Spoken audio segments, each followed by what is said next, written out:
Hello, people of the world. It is Sunday, the 21st of January, 2024. And that can only mean one thing right here at Briggs Towers. It is the Ben Briggs podcast. How has your week been? Rhetorical question, but we fire it out every week for your amusement. There we go. I hope you're doing well. I hope your January's been all right. It's been fucking cold. Fucking cold. Too cold, if anything. I've been wearing thermals. This is what it's come to, people. This is the time of life I am at. I am getting relaxed and loving the thermals. That's for sure. Fucking hell. I need layers, man. I need. You know what I need this sort of weather? I need one of those all-in-one heated suits that they wear. It's fucking cold outside. I know. If you live in Russia or anywhere else or wherever, it's fucking colder than here. You see some places in Russia and they're like minus 50. Why? Why would you live there? Why wouldn't you just up sticks and move? You possibly can't because your government won't let you. But if you had the choice, surely, if you weren't, if you were able to step out your door without being shot, surely you'd move somewhere else. I don't know, people. But it's been about minus 8, I think it was at some point last week. So fuck me. When I got in my car early in the morning, it was minus 8. It's fucking awful. And because I'm one of those poncy people who has a convertible, you don't think about this, right? Those long summer days when you're speeding around with the top down, you don't think about winter when it ices over. And because your window drops, so you can, because of the soft top, so you can get it, the window drops so you can get the door open, it drops under the roof. That's how those cars work, people. Here we are, spreading knowledge. When it's all iced up and the window doesn't drop, you can't get in your fucking car, which I had the other morning. And I could see inside. I'm keeping it in the boot now. You see, I'm learning. I'm like a fucking chimp with a fucking tool, with a stone tool.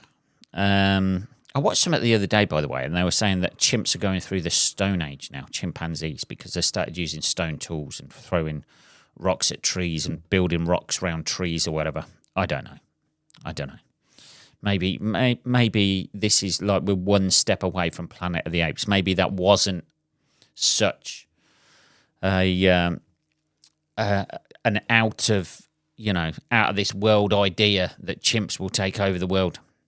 Which they possibly could do. They're stronger than us. All they need to do is be smarter than us and learn how to fire guns. That's it, isn't it? Anyway, yeah. So the other day, the de-icer was in the car, so I couldn't even get to the fucking de-icer because I couldn't open the door because it was frozen. So I had to come all the way upstairs, boil a kettle, take that down, hoping to God that there's no chips in the fucking glass so the window doesn't smash. But hey, that's it. So I'm keeping the de-icer in the boot now. That's basically the crux of that. I'm keeping the de-icer in the boot. Apart from the cold last week, I have been stressing about having deliveries. I don't know what it is, but there ought to be delivery anxiety. That's what I know there's like anxiety for everything these days. I know everybody's anxious about something. Everybody's nervously fucking scared of everything these days, isn't they? But there ought to be delivery anxiety.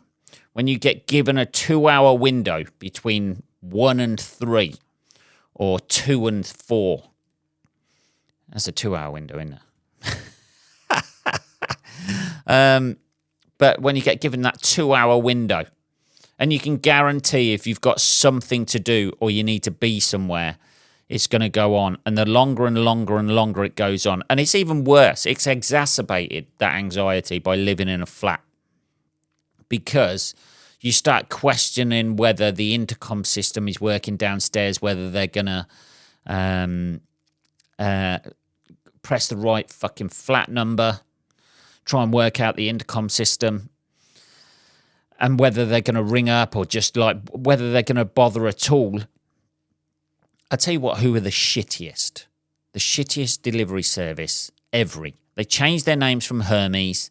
Now they're Every because, I don't know, they just fuck up every single delivery they seem to get. I had something go missing the other week with them. I think I've had 4 deliveries from them and 3 of them have been fucked up. 3 out of 4. Last week they were trying to deliver a new desk to me, right? A different desk other than the one I sit at now, right? And you get the updates, don't you? You know who I like, first of all? I'll start this on a positive note, this. Who I like, first of all, DPD. You can't go wrong. I don't know why every company out there just doesn't use DPD. You can track the little fucking van. I like that. I like seeing how many deliveries. I mean, they work the fucking delivery drivers to death by the looks of it. But I like seeing that they're 2 stops away from me or 3 stops. I can prepare. I can look out the window, see if the old DPD van's come in. With fucking Every, you get like a 2-hour slot window. And then after that 2 hours has expired, they'll suddenly send an email about 4 hours later saying, like, we tried to deliver it, but you weren't in. I was here all day. I had my nose pressed against the window. I'm looking up and down the street. Every time I hear something that sounds vaguely like a van, my head's out the window. I'm like a fucking dog waiting for its master to come home. Fucking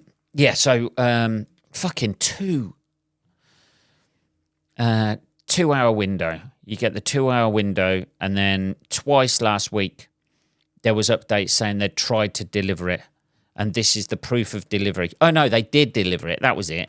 And this was the proof of delivery. Now, bearing in mind I ordered a desk, the picture they took was they said they'd left it in my porch, first of all. I live in a top floor, 3rd story, second story, which is the top story of this building. Flat, apartment, if you will, if you're trying to sell it. Make it sound a little bit better.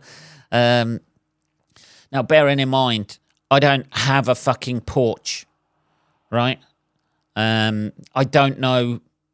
Like, I spoke to the woman on the phone and she said, yeah, it's been left in your porch. I live on, it says flat 38. It's, giving out my address details there. Forget I said that. It said flat whatever on there.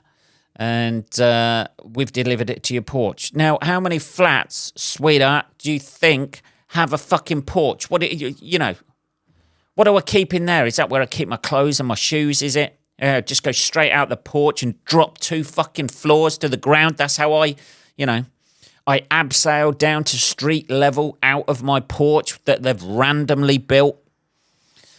So, yeah. So that was one. Then the other one, that was a box they'd taken, which was the size of a fucking wardrobe. And then the second one was clearly 2 boxes left outside somebody else's porch. So basically, they assured me that it was probably the second delivery that was more likely to be mine, more likely to be a desk. And these boxes were like square. I've never seen a desk packaged. Not that I buy a lot of desks, but I'm a connoisseur of furniture. I know how it's packed. Fucking hell, Jesus Christ. That's just a nightmare, isn't it? Then you lose like time waiting for that. You lose time waiting for something else. You order something else, and then you get they say, like, we'll get the packaging delivery company to email you with all the details of when it's going to be delivered. And when the email comes through and it says Every on it, you just think, well, it's a fucking free-for-all. They ought to say that. Just be honest. We are actually a logistics delivery company, but we have no fucking idea where anything is. We give you a 2-hour fucking window. We're hoping more than you are that it's going to be delivered in that 2-hour window. And then, we're just hoping for the best. We just pile it all into a van and just fucking chuck them out randomly as we go. Like some sort of... We just fire them out like fucking T-shirt guns. That's it at the NFL. That's it, that's all we're doing.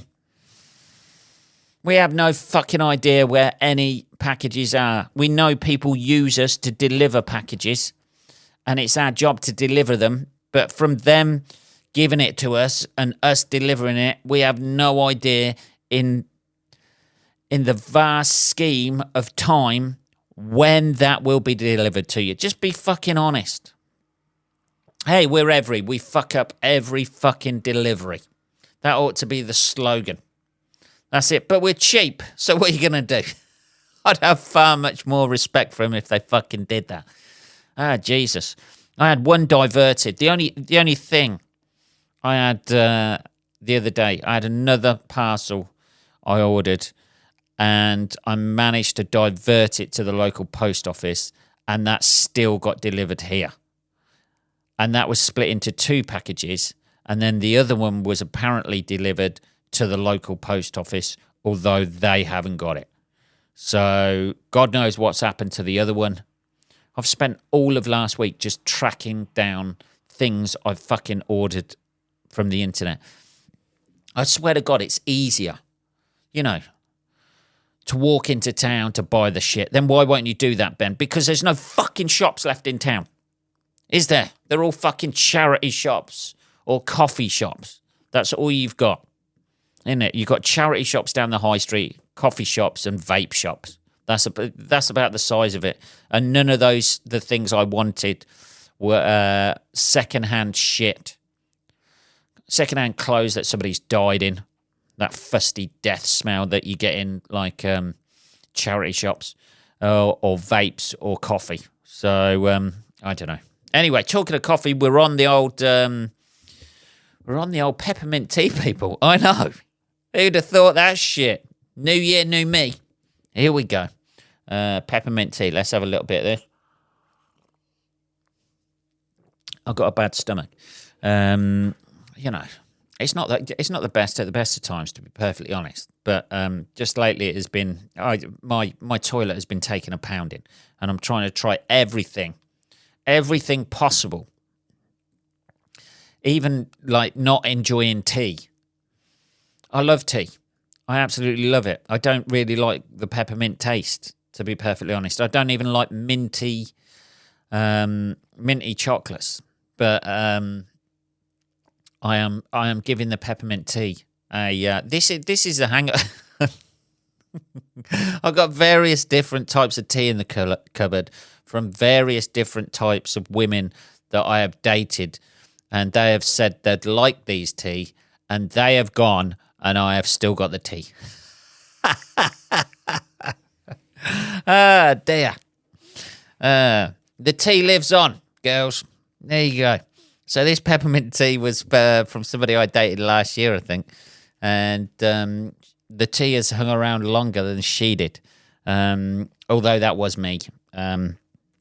That was. I tell you what, nobody ever says this about ghosting people. But I will say this now. Nobody ever says it is the best way to end a relationship. If you're the ghoster rather than the ghostee, I wouldn't, if you're on the receiving end of a ghosting, it's not very nice, I can imagine. Well, I can't really imagine, and I've not really experienced it. But if you are the ghoster rather than, the person doing it, it is so much easier on your... Now, you may disagree with me, and people are going, hey, man, you need to give them the respect to fuck off. At that point, they fucking prove themselves to be an asshole. So, here we go. Nobody ever says the virtues of that. Are you still single, Ben? Yes. Why is that? I don't know. Well, I do know. Yeah, I do that too often, maybe. Anyway, gigs this week. Holy fucking shit. One of the nice gigs I had this week, I was in Leamington Spa. Now, if you don't know Leamington Spa, Royal Leamington Spa, as I should describe it properly, I think. If you do not know Royal Leamington Spa, it is fucking gorgeous. The parade bit down there, like the main drag, it just looks like the White House all the way down. It's all white, fucking big stone buildings, that sort of thing. It's beautiful.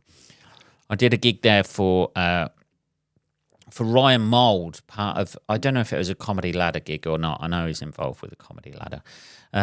But it was a lovely new material night. There was probably about 80 people in there. It's just a really, really fucking nice gig.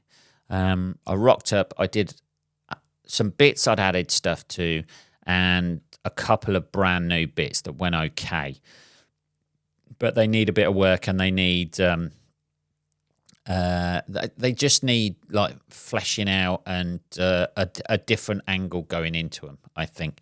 But I really enjoyed it. Really fun, up for it, sort of like crowd that you could kind of do anything in front of, and totally aware of what was going on. Sorry, I've got something in my teeth now. Fucking hell. A little bit more peppermint tea there. Why is it? I can't really drink coffee anymore, by the way. I can't because it fucking reacts with me. Tea, any sort of like hot drink like tea, coffee, seems to react with my skin because I have fucking weird outbreaks and that sort of thing. I know, it sounds fucking horrendous. Really, Ben, you're single? Surely you are promoting yourself in a good way. But yeah, I can't... drink any of that shit anymore. So I'm trying to find something that is a warm drink that I can drink when it's fucking freezing cold outside, as it is today. That's the worst thing. The worst thing about living on your own is coming back and not being the first one back, obviously, because I'm the only one coming back here, and having no fucking heating on. And then you have that half an hour period of where everything's heating up because I switch everything off when I go out. That's just what I do. That's my thing. We've talked about this before. I switch every fucking thing off. The only thing that stays on is the fridge freezer. That's it. Everything else gone. Doesn't need, I'm not here. I don't need the fucking internet on. Why, And I'm not doing it to save the environment or save money. Particularly, I'm just doing it because in the back of my mind, I can't leave the flat without everything apart from the fridge freezer switched off. I know, it's a fucking weird thing I've got. I have to, I have to close the doors, close the windows, everything gets switched off, check the taps are off. I fucking know this. I know, it's mental, but it's not going to stop. There's nothing I can do about it. If I try to, just waltz out of here, skipping from side to side, I'll get down the corridor and go, fuck, I've got to go and check that.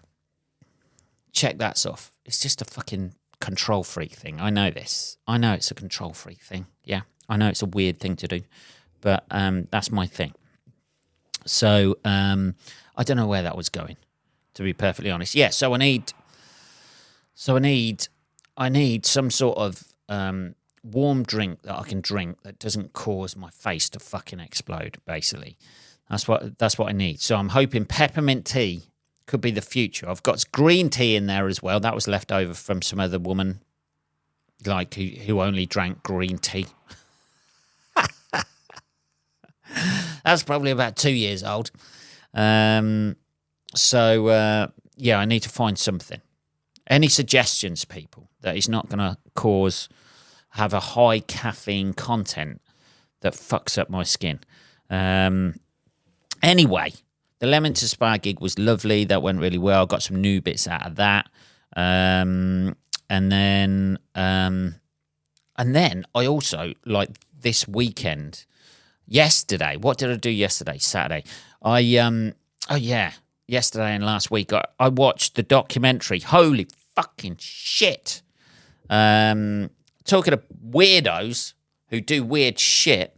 I watched the documentary I Am a Stalker on Netflix. If you haven't seen this, man, it's just fascinating watching.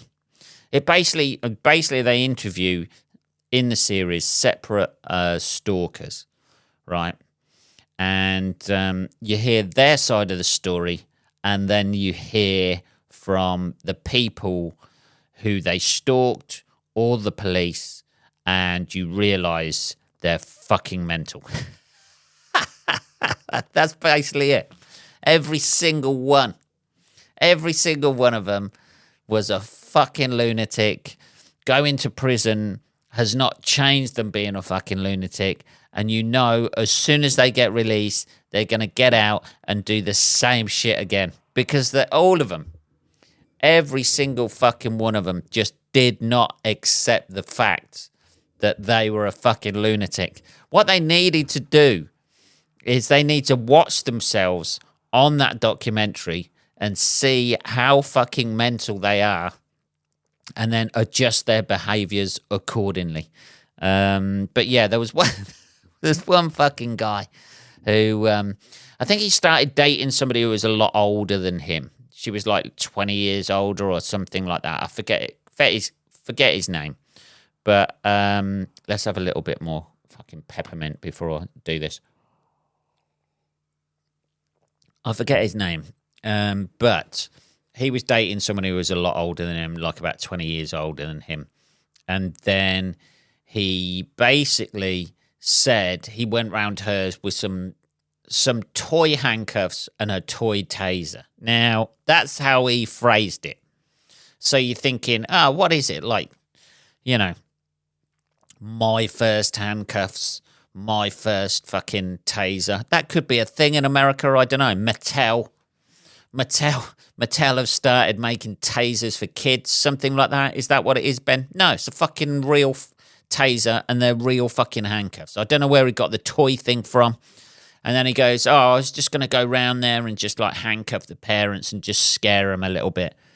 And you're like, okay, it's a bit fucked up, but, you know, we've all had that thought about our fucking people's parents who we're fucking dating.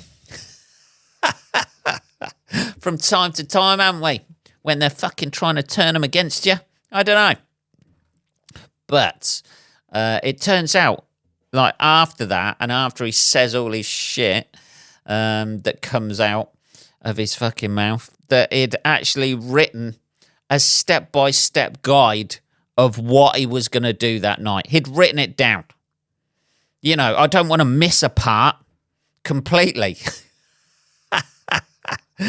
Yeah, it was like a fucking IKEA instruction manual for putting furniture together of stealing, like, kidnapping the parents, dumping them in a ditch. But it was just fascinating. It was like, it even started with, you know, buy handcuffs, buy taser, you know, handcuff the parents, drive them away, steal their car, dump them in a ditch, go back, kidnap the woman's daughter. Oh, Jesus Christ. It was like, I could just imagine him just ticking it off. Okay. It's like a fucking psycho's to-do list. You know, I make lists of shit to do. What was my list this weekend? What was on it? Oh, I don't know. I had to fill, like, some stuff. I've got to paint a little bit over there behind the wall where, like, when I got this wallpapered, a little bit of paste went on there. I wiped the paste off and fucking... But this guy's got a fucking to-do list of things to do. Kidnapping, you know, go and live in Mexico for the rest of your life. He was going to kidnap her, take her to Mexico and live the rest of their lives out there. I mean, it was just fucking insane. And it's the other people. It's just the fucking... I tell you what, he was thorough. You can't say that guy didn't think things through. That's the one thing about stalkers. They think things through. They have a strategy of what they're going to do. They, those people will be very good in planning weddings, oddly enough. They've got a strategy of what they want to do. They tick off each one, They're persistent. Say what you like about stalkers. They're all fucking lunatics. But they are persistent and they show commitment. That's a damn rare thing these days, isn't it? Obviously it's unwanted attention and unwanted commitment, but, you can't fault. You're never going to say about a stalker, well, you're not really giving me enough attention. If anything, it's the other way, isn't it? There was one guy who I think he held a knife to the throat of some woman. It's always mainly a guy. There was a couple of women on there, I think, who were a bit weird. But like there was one woman on there who I think she got put in a home when she was younger, and then and then she was a lesbian.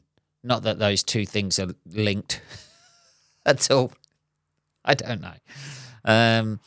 But then she went to, then every woman in her life, she tried to force this mother sort of like role on them and got really fucking weird, changing her name to the same name as the woman on social media and shit like that. It's just, I guess when you're doing that sort of thing, you've got to think at any point think to yourself, this is getting a little bit out of hand. She's calling her up. The woman's putting the phone down and then she's ringing her again. It's. we all cut out or the fucking phone goes like that metallic-y voice every now and again, doesn't it? And you hang up, you ring them back. If they're hanging up every time, you got to think, well, maybe they don't. Maybe they don't really want to speak to me. I don't know, man. It's fucking. But there was a guy who held the knife to the throat of his girlfriend or whatever. And then he's in prison for doing that and doing weird shit with her and stuff like that. And then he's still there going, yeah, I think we've still got a chance. I think there's still a chance we could get together. You're not getting it, bud. You're in fucking prison because you're fucking stalking her, stalking your ex. And she had a kid with him as well. So that's another thing, And he's like, yeah, I just want us to get back together, be a happy family. You're not getting it, bud. Fucking fascinating watching it. Absolutely fucking fascinating. I love it. I couldn't get enough of it, really. And then you're just like, that must take a lot of time. I wouldn't have that amount of free time to be, A, ringing someone all the time. B, one of them wrote letters and then was putting them under the windscreen wipers of the car. There was hundreds of letters. That's time. Maybe stalkers are just people who just need a hobby. They just need an interest. They need something to channel that obsessive nature in. Start Lego, something like that. Start, painting, doing model aircraft, that sort of thing. Maybe, Airfix. If I ran Airfix, that's who I would target. I would target stalkers predominantly. Definitely. Target them, get them hooked on the old Airfix stuff, and then you've got a fucking, they're there sitting together, putting planes together, gluing them together, that sort of shit. As soon as one's done, they're going to want another one. Airfix's stalker collection. Maybe you could just get body parts of women and they just put them together and then do the next one. Hey, there's an outlet for that sort of, obsessive, compulsive sort of like personality, isn't there? Out there, rather than just, spending your whole fucking life ringing them at 3, 4 in the morning, trying to be on the phone to them all night, going round, standing outside their house. It's got to be a point where even they themselves think, this is odd. It's like 3 o'clock in the morning. and I'm underneath a bed listening to her sleep above me. I don't know. Jesus. What are we on? 30 minutes, people. I thoroughly recommend watching it. Thoroughly. It's just a real eye-opener into how bizarre some people are. I mean, you know, we're all a bit gutted if a relationship ends or something like that, aren't we? You know. We're all a little bit, you know, you never know how you're going to react. Well, you kind of do. You just go, oh, fucking hell. Like at my age now, at the age of 46, when a relationship ends or whatever, you're just like, ah, here we go again, buddy. Ah, dear. You just wait for that onslaught of fucking, you know, that dressing down stroke appraisal that you get at the end of every relationship, don't you? You're such a selfish. Okay, I'm still selfish. I've got to work on myself there. Haven't I? What else you got, sweetheart? What am I? You don't listen. Hey, I'm listening now. I'm listening down. I'm writing this down. Anyway, that is episode 318 of the Ben Briggs podcast. I hope you have a good week, people. I shall be back next Sunday. So have a great week, and I shall speak to you then. Take care, motherfuckers.